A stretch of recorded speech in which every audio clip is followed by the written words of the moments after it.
1. This story happened a couple of years ago, but I remembered it recently while reading other people's stories and had to share it. I used to work at a McDonald's to support myself as I finished high school, and would usually be put on drive-through duty. One time, towards the end of the closing shift, this middle-aged man came through and just ordered a hot fudge sundae. Let's call him Kevin. I told him his total, and he drove towards the window and paid. He seemed a little upset, but besides that, everything was normal so far. Little did I know what was in store. There were only a couple of other people working the closing shift, so I was also in charge of making drinks and ice cream-related items, including the sundaes. So I walked over to the sundae station, made his sundae with the standard amount of ice cream, and topped it with hot fudge. For context, every sundae got exactly 1 pump of hot fudge, so the one I made had the same amount of hot fudge as any other one. I took this over to the window, grabbed a spoon, and went to hand Kevin his sundae. Before I could, he stopped me and said, "Wait, are you serious?" and gave me a look like I had just spat in his food or something. I replied, "I'm sorry, what's wrong?" And without missing a beat, he said, "That's way too much hot fudge. You expect me to eat that?" I just wanted to get him out of the drive-thru, so I said, "I'm sorry, that's the standard amount for our sundaes. If you want, I can make you a new one with half the normal amount of fudge." He said that's what he wanted, so I went back over and passed my elderly co-worker who had worked there longer than me, Laura. Laura was the sweetest person ever and wanted to know what was going on. So I explained the situation to her, and she offered to take the sundae off my hands while I made the new one and dealt with the customer. The owner would always let us eat any food that couldn't be served, and I don't eat dairy, so this wasn't abnormal. I then returned to the window with a sundae that had half the fudge on it, when Kevin exclaimed, "What's this? There's hardly any fudge on that thing." He kept yelling about how ridiculous my service was, but when I got a chance I simply replied, "This is half the amount of fudge that was on the first sundae. I can get you a side of hot fudge if you would like."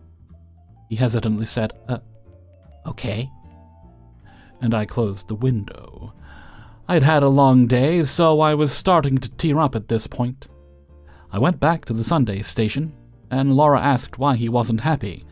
I told her that I was getting him a side of hot fudge, but wasn't sure how to do that, since we didn't have containers for that. This is when Laura becomes the hero of the story.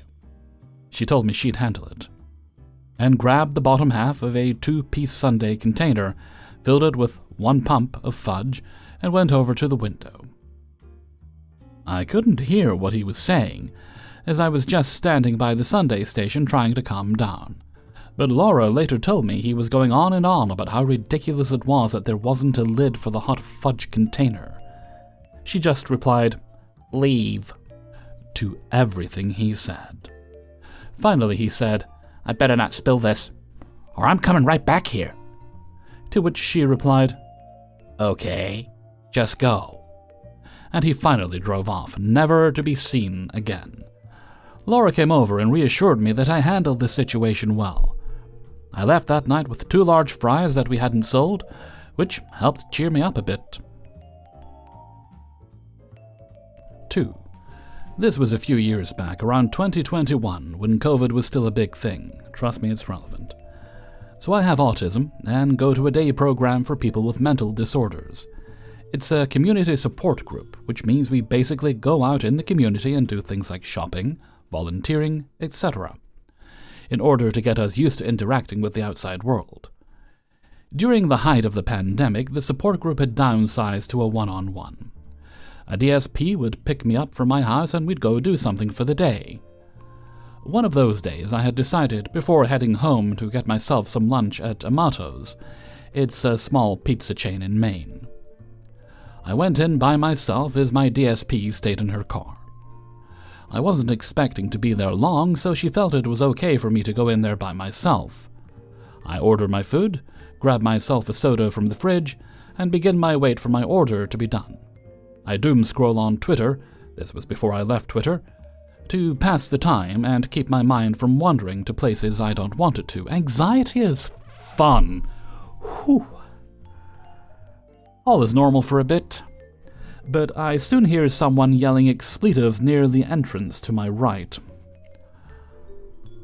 I turn my head towards the commotion to see our entitled person of the story standing there with two Amato's employees, trying to get him out of the building. Said entitled person was an average-looking guy with a black baseball cap, a plain t-shirt, and sweatpants. The entitled man. See, Maine still had a mask mandate in place at the time, and of course, entitled man had decided he didn't have to wear a mask. But you can imagine why having an angry man without a mask on in a place that sells food isn't exactly ideal. But of course, entitled man wasn't about to be told by teenagers he couldn't endanger the public. "I don't have to wear a forking mask," entitled man insisted. "Sir, it's store policy," Amato's employee number 1 says. "Shut the fork up. I have a right to not wear a mask," he snarled. This was so long ago that what happened next is kind of fuzzy, I admit. I do remember there was a lot of cussing, proclamation of his rights, and insistence he didn't need to wear a mask despite both employees telling him over and over that he did. I should also mention that this man was with what I assumed to be his friends, both of whom were actually masked, believe it or not. One of them taps the entitled man on the shoulder and says, "Just wait outside and we'll order." A reasonable request from a friend who just wanted to get their pizza and leave, but naturally not reasonable enough for their belligerent friend to stop verbally abusing the staff. "Fork, no, they can't kick me out. I know my rights," he insists. "I have a right to not wear a mask." His friends were clearly embarrassed. I remember seeing them look at each other like, "He's gonna get us thrown out, isn't he?" As their friend continued to cause a scene.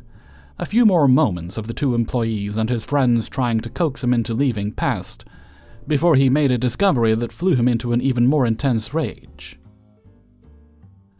I hadn't mentioned it until now, but both employees were wearing plastic face shields instead of masks.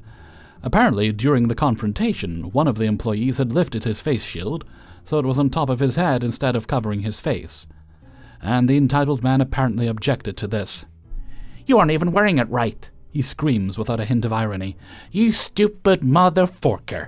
You think you can give me shirt over not wearing a mask when you don't even wear yours right? You should be thrown out." I just stood there thinking how insane it was this dude was at once arguing he shouldn't have to wear a mask while criticizing someone else for not wearing one properly.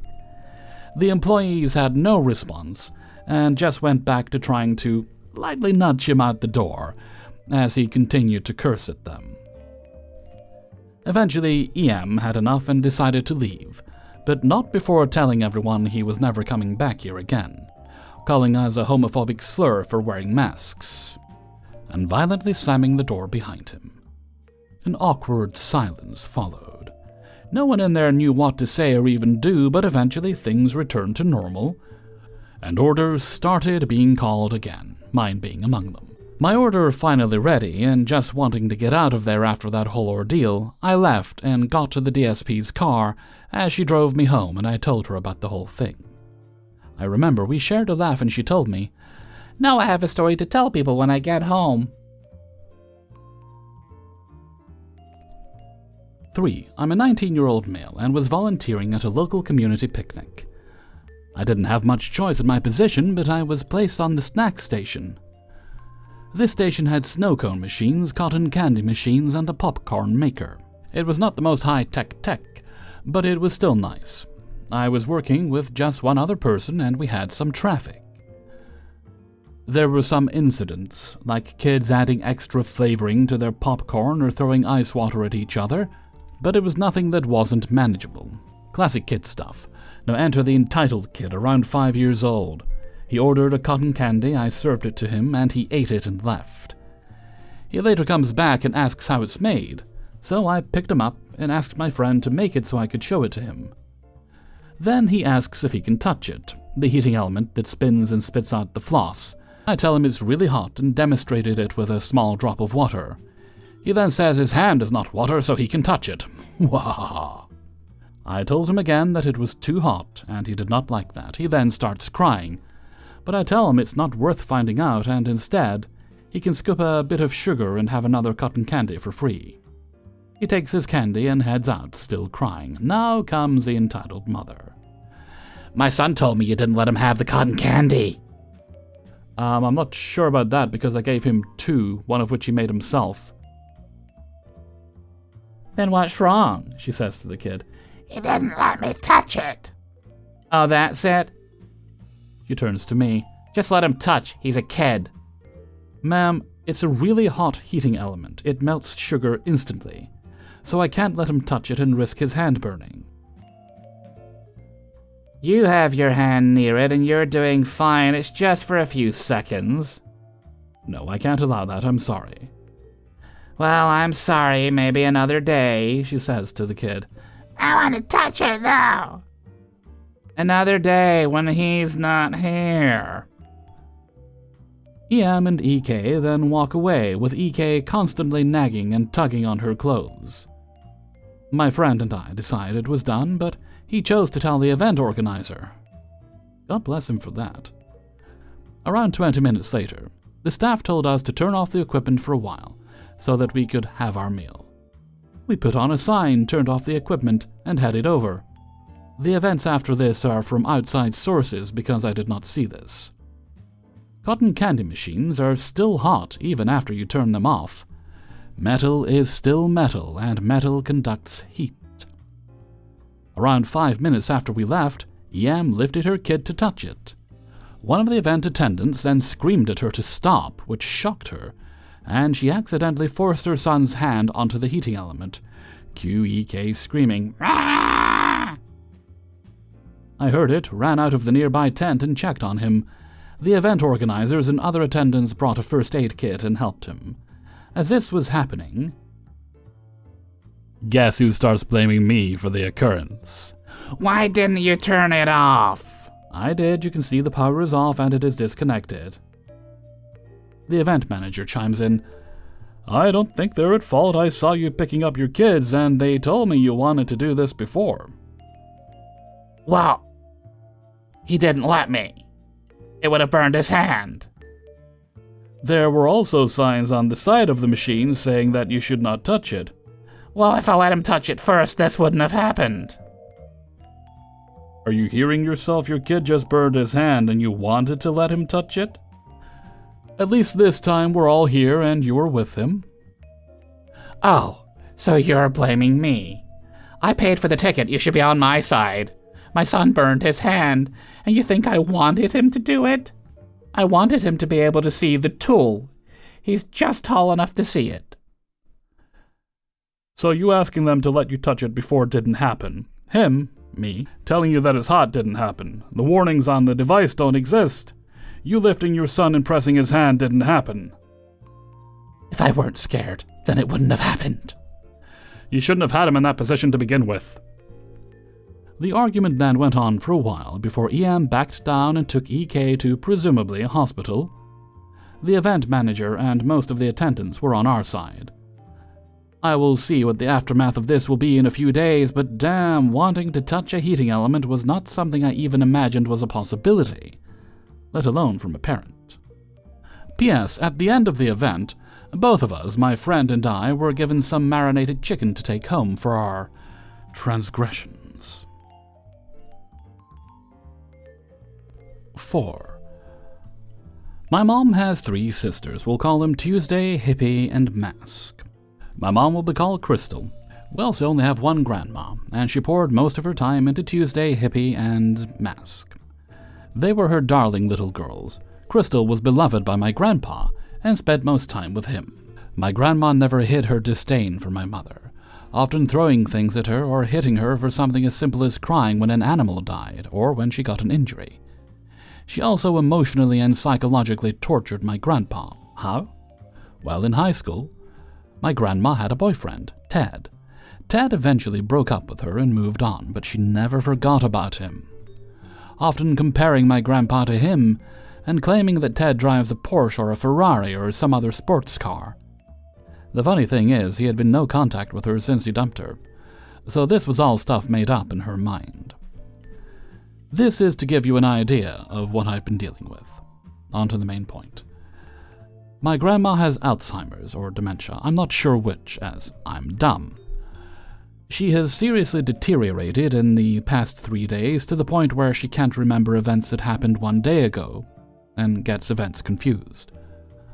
I would be fine with her if it were just that. Remember the throwing stuff and hitting my mom? Yeah. She's continued to do that, and my mom has only just started to process that this was abuse. Today she threw a nightgun at me when I called out her behavior. Her aide came by about 9 a.m., and at 9:15 a.m. I was called upstairs. And the aide told me that my grandma wanted to go home. I hadn't said anything, just gave my grandma a look, and she scolded me with, "Don't you start with me." Internally I said, "Oh, is that what we're doing today? Fine, play ball, hag." And I called out her behavior over the past few months that she's been living here. She hasn't taken a shower once, and she's horribly incontinent. It was in the middle of the argument that she threw her nightgun at me. As tempted as I was to throw it back at her, I had the brain cells to tell me, "Hey, no, don't do that," and tossed it onto a chair. Other things to note, my grandma is afraid of me. I'm not sure why, as I've never been physically violent with her or threatened her. She has expressed a desire for my death, by the way. So, all I got is that she's scared of me because I confront her nonsense. Eventually, I texted my aunts.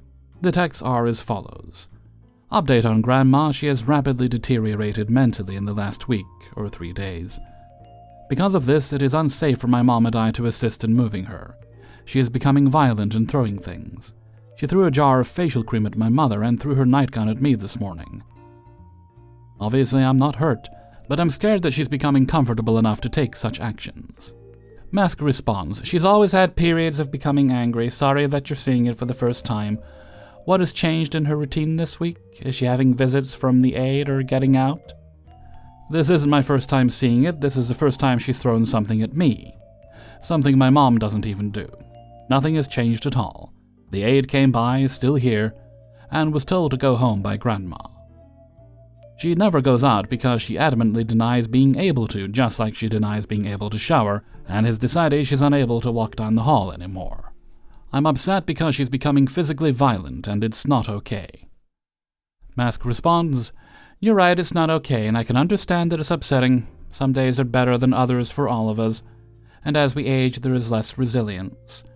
When you add in some mental decline and inability to talk about how you're feeling along with loneliness, and all the changes she's gone through, then there might be days like this.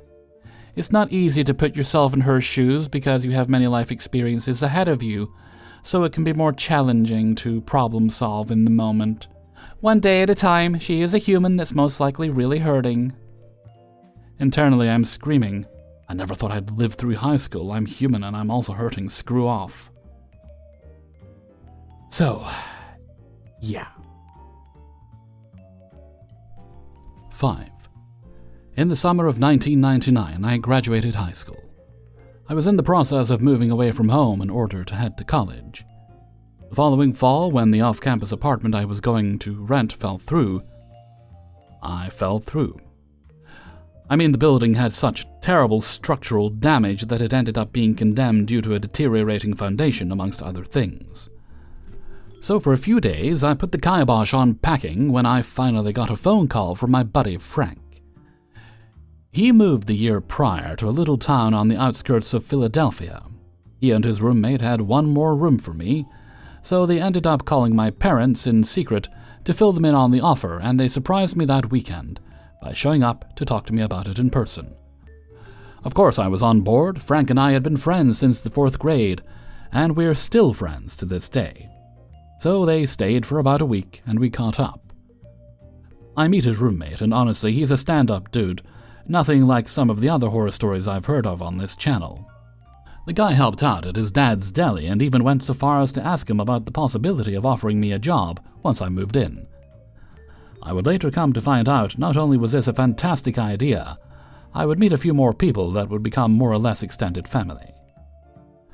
So I'll go on record and say this much. The area in which I would end up moving wasn't horrible per se, but it wasn't the safest area. You still had the occasional spillover from the city in regards to violent crime, though it didn't happen anywhere near as often as, say, in West Philly. We would still lock our doors at night, and a good portion of our neighbors were well armed, just in case. This brings us around to our next-door neighbors. The way we ended up meeting was actually quite funny. The only reason it hadn't happened sooner pretty much came down to schedules. When I was working at the deli, my morning started at 7:30 a.m. Frank worked 2 jobs, and he was getting ready to go back to college as well. So basically, 3 guys in an apartment working their butts off to find better positions in life. By this point, I was in college. Halloween rolls around, and as luck would have it, Frank didn't have to work that night. We hit up a Salvation Army a couple of weeks before Halloween. I managed to find everything we needed to put together fairly accurate Jay and Silent Bob costumes. We got dressed up, broke out the beanbag chairs, and sat on the front porch, fully prepared to give out candy. I set my chair down and plopped right on in as I filled a bowl with pre-packaged popcorn balls, and suddenly I hear Frank yell, "Yo, Jay, heads up!" I look up, and as I look down the steps and up the walkway, I see him. A rather large canine. If I'm going to be a bit more accurate, picture a werewolf. Solid black, super fluffy, bent down in the universal canine play position, with a neon green softball in its mouth. The rather intimidating pooch locks eyes with me and charges. I don't know whether to open my arms to greet him or pee my pants in fear. Thankfully, I did the former and not the latter. Upon doing so, this massive pup runs up the steps, turns sideways mid-sprint, and full force collapses into my lap, spilling popcorn balls all over the place. So I'm giving belly rubs to what's essentially the world's most cuddly werewolf and lapdog, when I hear the voice of a little old lady. Huxley, how did you get out of the backyard? Bring your butt over here now. The dog stands up and gives the most guilty, heart-wrenching look I've ever seen, and slinks his way back over next door. He slowly walks back up the next-door neighbor's steps and takes a seat next to her. Afterwards, he buries his massive head in her hips and looks at her as if he's begging forgiveness. Her tone shifts from reprimanding to doting grandma. I see the tip of the dog's tail wagging, like he knows the puppy dog eyes trick is working. "Hi, Mrs. Alcedo," Frank says with a friendly tone, while fighting back laughter. She smiles at us, comments on our costumes by leading with, "Snoochie boochies, boys." And then she apologizes for Huxley getting loose and surprising us. Of course, I don't admit to her that he actually gave me a good startle at first, and Frank tells her it's okay. He admits he forgot to warn me about him, and she tells me he's a bit of an escape artist. The truth is, Huxley was pretty well known by everybody on the block, and despite his massive size, he was quite popular with the neighbors. He never really caused any trouble when he did get loose, he just liked attention. The little old lady across the street liked him, and from what Frank said, it wasn't uncommon to look up from time to time and see Huxley relaxing under the red maple in her front yard while he watched her work. There was a set of identical twins a few houses up from us. I'd say they were at most 9 years old, and they became playmates of sorts. We're going back to the 90s and early 2000s, so these 2 boys were perpetually outside and fond of frisbee. There were a few occasions when Frank caught them chasing Huxley up the block because he had mischievously stolen their frisbee. He would get back to his porch, drop the frisbee, do a 100-mile-an-hour tail wag while running around in circles before walking back to his porch and laying down to take a nap. The only problem with Huxley, other than his size, was what he was mixed with. We're talking about a dog that was a mixture of Bull Mastiff, Great Dane, Rottweiler, and German Shepherd. If you know anything about America, you know insurance companies have what they refer to as the bite list. The police at the time also had their own list of at-risk dog breeds, and in Huxley's case, every breed he was mixed with was on that list. Thankfully, the 2 or 3 police officers that were regulars in our area kept dog treats on hand just in case they ran into him. Even the cops knew he wasn't some child-eating, ticking time bomb. Mrs. Alcedo wasn't Huxley's owner, I mentioned her son earlier on because technically the dog belonged to him. He used to be involved in gang activity in the city. He did some time for breaking and entering, and was genuinely doing his best to turn his life around. Gang culture at the time dictated that you got jumped into the gang and jumped out. When her son said he wanted to leave the gang life behind, he was jumped out, to the point where there was a traumatic brain injury. This landed him on disability entry, told. It's never paid much. Huxley was going to be his service dog because they couldn't afford to go through the actual agency. Even though he was receiving disability benefits, the family couldn't afford the down payment on a service animal. So his mother did the next best thing. She went to the pound and adopted the fluffy black cloud that was smiling at her, unaware of the fact that he was going to grow into a dog that was easily 160 pounds. As goofy as this dog was, he was actually pretty smart, and he knew when his owner was going to have a seizure. That being said, because of his tendency to wander from place to place, he was never able to become a full-blown service dog. He eventually ended up becoming a family pet that could tell her son when he was going to have a fit. 9 times out of 10, whenever he got out of the house, it was because of the fact that the back door was left open. But there were a few instances where the dog actually went out looking for somebody because it was trying to get help for the owner, so he ended up becoming an unofficial block mascot.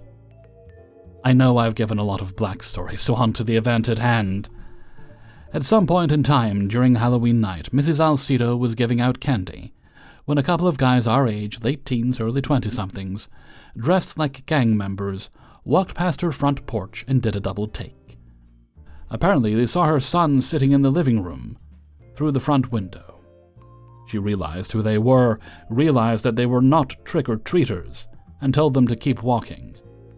They honored her wishes and kept on going. After all, trick-or-treating didn't take all that long in the grand scheme of things, and at some point in time, everybody on the block would have to fall asleep. It's about 1 a.m. I get up to use the bathroom when I hear crashing coming from next door. I immediately get this feeling that something is drastically wrong. I wake up Frank and our roommate Pete, and I asked him if what was going on was unusual. Frank shoots me a look as if he's mentally saying, "No kidding, Sherlock," when he grabs the cordless phone and calls 911. We hear a couple of pops followed by a dog yelp in pain. Shortly thereafter, we hear another crash followed by a man screaming in pain and audible growling. Keep in mind we're next door. We have a window, an alleyway, and a wall between all this commotion, and it sounds like it's happening a room over. I'm in shock at what I'm hearing, and Frank says something over the phone that snaps me back to reality. "Tell your officers we think shots were fired." I pull my head out of my butt and I duck behind the kitchen counter. Pete does the same thing, and the three of us are basically just sitting there waiting for the cops. We don't have to wait long, and when they arrive, the commotion is still happening, with the exception of the breaking and multiple voices. At this point, it's just the one man screaming in pain. We're focusing on this when suddenly we hear a new sound at the back door, the sound of scratching and a dog whining. Pete gets up and opens the back door. There's Huxley, sitting on the back step, bleeding from the side of his face.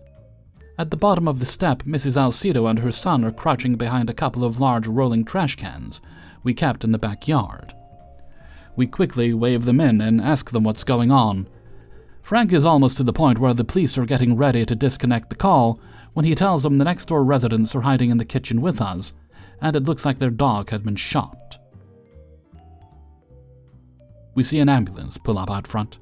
EMTs head into the Alcedo residence, and they end up wheeling out one of the two men on a gurney with a bloody towel over the side of his face.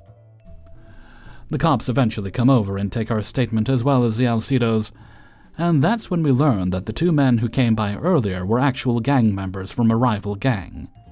They recognized her son from his gangbanger days, and decided they were going to break into the house to do God knows what to him, for the sake of brownie points with their gang leader. Huxley was having none of that. While they were downstairs, post-break-in, they began ransacking the place and making a lot of noise. This, in turn, woke up the dog. The reason there was only one man injured versus two is that his partner bitched out upon seeing the snarling beast and left the same way he came in, all while leaving his partner behind. The partner pulled out a low-caliber pistol and got a couple of shots off, one of which hit Huxley in the ear and enraged the dog. The commotion we heard after the gunshots was Huxley charging the guy, knocking him on his back, and biting a chunk out of his cheek. The police figured it was an open and shut case, and you guess that would be right? Wrong. Earlier I mentioned the bite list for a reason, and even though this was a self-defense situation, the police officer's hands were tied. Huxley was taken by animal control that evening and was red-tagged at the pound 48 hours later. That pretty much means the dog is set to be destroyed. The neighborhood was not having this. In a stunning display of solidarity, the neighbors descended upon that animal control facility like locusts to a cornfield. Every single one of them defended Huxley, and every single one of them were told their hands were tied, and that because of the fact that he was a mixture of dog breeds on the bite list, and he had in fact bitten somebody to the point they were going to need plastic surgery, regardless of why they were bitten to begin with, he would have to be put down, because he would now be seen as a threat to the neighborhood. How do you define defeat? Well, whenever I have to think about a situation that perfectly defines this is the one that comes up. What happened after this? Well, I'd call that a miracle. The police officers that used to travel the neighborhood with dog biscuits made it a point to go to bat for the Alcidos, and they managed to get Huxley off death row by the skin of his teeth. The catch was he wasn't allowed to roam anymore, and had to wear a muzzle in public. The family abided for a while, but eventually moved away. The stress of the overall event, the fact that they were still living so close to the city, and apparently remnants of the son's old life, still have the possibility of being a repeat problem. It was just too much for them to handle. They ended up moving to a farmhouse rental just outside of Amish country. It had a large fenced-in yard where Huxley could stretch his legs, and it was far enough away from where they lived to where they wouldn't have to worry about repeat incidents. Eventually, somebody else rented the Alcido residence. But work and school never got a chance to know them personally. I will say that I do know they were an older couple, and they didn't seem very personable. But they never really bothered us. I finished up my college courses and ended up moving to the Carolinas, where I found a good job as an X-ray technician. Pete moved on and away from Frank and I shortly after college. It wasn't like an F you, I hate you type of situation. He met the right woman, got married, and life did its thing. It's weird how life works out. I'd almost forgot about Huxley if I'm being honest, and he's long gone by now. What jogged this particular memory? My sister, her identical twin sons, and her husband just adopted a puppy from the pound. She is a Rottweiler, Great Dane, German Shepherd mix, solid black, goofy disposition, and she really makes me think about animal reincarnation being a possibility. That's my story. I know it was a bit long, and I thank you for your patience. Be good, people. Hey everybody, Hellfreezer here, and thank you very much for listening to Idiots in the Wild, episode 172. And thank you very much to everybody who allowed me to use their stories in this video. Before you go, please do hit the like button and share the video with friends and family. If you want early access to these videos, you can support me on my Patreon page. That's linked for you in the description. You get all the videos on a Monday for as little as $1, or more if you wish, a month. It's kind of like a pay-what-you-feel kind of thing, the minimum being $1. You'll also find links to the Hellfreezer Discord server in the description, as well as the Hellfreezer merchandise store. We're gradually updating that, making it look all shiny and new. And if you really enjoyed today's video, you can leave a tip by clicking on the heart with the $sign. That is not required, and none of that is required, but it really does help, and I appreciate it very much. Okay, I think we have a birthday shout-out. We do. I'll have to remember to put this up on Tuesday. Today's shout-out goes to Avery Satos. They are 42 today, and as a fellow 42-year-old, I can confirm that is the age where you understand the meaning of life, the universe, and everything. I'm still waiting on the everything. And the other two. But it'll be along any minute. I'm sure it'll be along before I turn 43. I hope you have a great day today, Avery, and make sure you're taking time to celebrate. If you're busy, as I understand life does does get in the way of fun things sometimes, but be sure you take time to celebrate and appreciate yourself and your existence on this planet, because we all deserve that from time to time. I recommend a very big chocolate cake, and then possibly some sort of unhealthy food like a lasagna. I may have just planned out my birthday dinner a couple of months in advance. Okay, before I go, I'd like to sing happy birthday to you. Happy birthday to you. Happy birthday to you. Happy birthday, dear Avery. Happy birthday to you. And also say hi to your mother for me. Okay, before we go, let's have the question of the day and the answer of the day. And today's question is there a line from a song that just hits you emotionally every time you hear it? For me, it's a favorite of mine. Thankfully, it's a favorite. It'd be bad if it was a song I didn't like, wouldn't it? It's a Lionel Richie song called Penny Lover. And the line is, forgive me while I sing it for you. Penny Lover, my love's on fire. Penny Lover, you're my one desire. Tell me, baby, could this be true? That I could need someone like I need you. And that bit there, just the sheer longing in that one line, you feel it. It's palpable. And I've always appreciated that about that song. But my heavens, do I feel it stronger than ever right now. I may have got a little emotional earlier. But anyway, that's mine, so why don't you let me know what some of yours are in a comment below. And before we go, let's have the answer of the day from a previous video. And this one comes from Idiots in the Wild 1721, and is, do you like your peanut butter crunchy or smooth? Or maybe there's some other bizarre kind of peanut butter that I've never heard of. And today's answer comes from Maris. I became allergic to peanuts when I hit puberty due to MCAS. But back when I consumed peanut butter, my preference was chunky. I remember it being more flavorful. Interesting experience. And with that, I'm going to head off for now, so until next time, thank you very much for listening, and take very good care of yourselves.